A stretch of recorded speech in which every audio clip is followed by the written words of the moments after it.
from stutterer to a podcast host. How in the world did Christian Outdoors Podcast even become a thing?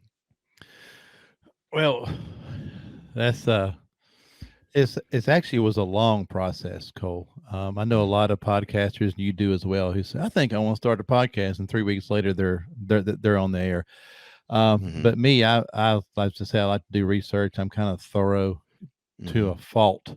At mhm, times, I will over research things and spend too much time planning and prep. But I studied this for 18 months, mhm, and before I decided to actually take the plunge, I was at a writers' conference, the Professional Outdoor Media Association, and they had a seminar on podcasting. So I went in there and listened to it. I'd never even heard of podcasting. I mm, guess this was in that 2017, 2018. mhm, And I listened to it. I said, man, I've kind of always wanted to have a radio show. But radio shows make you got to sell ads, and you got 22 minutes and then a commercial and 22 minutes and a commercial. And I didn't want to do all the FCC rules and finding a mhm, station that would have it. And I learned about podcasting. I said, that's really fascinating. So I started listening to podcasts, mhm. and I started listening to podcasts on how to podcast. There's a lot of those out there, by the way. Oh yeah. Yeah. And they were very helpful. I started watching YouTube videos on how to start a podcast and what to do. And I said, all right, Pete, but you got to have a topic. You got to have good content. I Mhm, mean, that's true in writing. It's true in being mhm. in a book. If it's a topic nobody wants to read, they're not going to buy it, right? Right. And it's the same thing with podcasting. And having been a pastor and served churches for 12 years, I know that Sunday's coming. You better have a good sermon. So there's a lot of content out there. It's just, can you put it in a way that people want to hear it? Well, having been an outdoor writer for so long and being fortunate to get to know a lot of the people in the industry, I've learned, Cole, that in the outdoor space, in the hunting and fishing world, for those listening out there that may not be familiar, like if you go to the Outdoor Channel, all those people on television, whether they're hunters or fishermen Mhm, or women, they overwhelmingly are people of faith. They just aren't allowed to share it on the Outdoor Channel or the Sportsman's Network.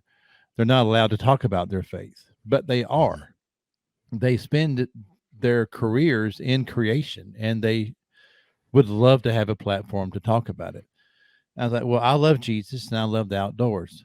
Why don't I bring those two things together and find mhm, like minded people who love the outdoors and love Jesus as well, and give them a platform where they can talk about what they're good at, whether it's hunting, fishing, writing, podcasting, but also give them a place where they can talk about their faith openly. right. I had a podcast this morning that I recorded for my show, and the Mhm, gentleman said, "Thank you for letting me get to talk about my faith. I never get to do that." mm, And so it's been a great platform for that. But also, back in 2014, I was reading, because I like to read theology, mhm, the Westminster Shorter Catechism, which is a teaching tool written in the 1600s by the Presbyterian Church in Scotland. And it's a question and answer format. And the first question of that, Cole, is, what is the chief end of mankind? Remember, that was written in the 1600s, so right. they were not politically correct. Right. Right. The modern translation, that is, what is my purpose for being here? Mhm, Right. In other words, what's the meaning of life? right.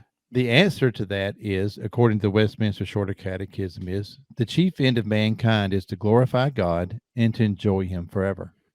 Mm, And when I read that, I thought, well, that's a good Sunday school answer. So I went to question two, and I went, wait a minute. My brain went back to, and enjoy Him forever. mhm, Right. So this kind of, you'll see how the podcast and the book all came together, and to right. enjoy Him forever. So I asked myself, I did some really serious self reflection and said, I love God. I worship God. I acknowledge God. I enjoy God's blessings, but do I enjoy Him in the Mm, way I believe that He wants me to? And I was honest with myself, Cole. And I said, what? I don't think I do. wow. Like I said, I enjoy the blessings He gives me. I enjoy my family. I enjoy His creation because I'm out in it all the time. I enjoy all that. But do I enjoy God in a deeply intimate, personal level? Wow. And I said, no, I don't think I do, but I want to. I really want to. Mm, So I started on this path in 2014 of asking myself every single day, Pete, how will you enjoy God today? with the Monday, like today, I'm just bogged down in the office. I'm recording podcasts. I'm a guest on your show. I Mhm, got a ton of editing to do when we're done. mhm. But in the process of that, God wants to be intimately involved in every aspect of my life. How can I enjoy him in that process? Wow. And tomorrow when I'm out doing something else, or if I'm sitting in a deer stand, how can I enjoy God? Not just enjoy the beauty of his creation and the magnificence of his animals and the time of solitude that I get, but how can I enjoy him? So on that process came the podcast. It's saying, so my little tagline for my podcast is where we talk about all things outdoors and how we can enjoy God every day.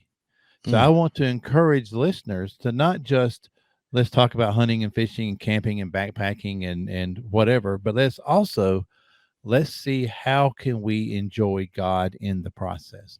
How can we enjoy God in a deeply intimate personal level?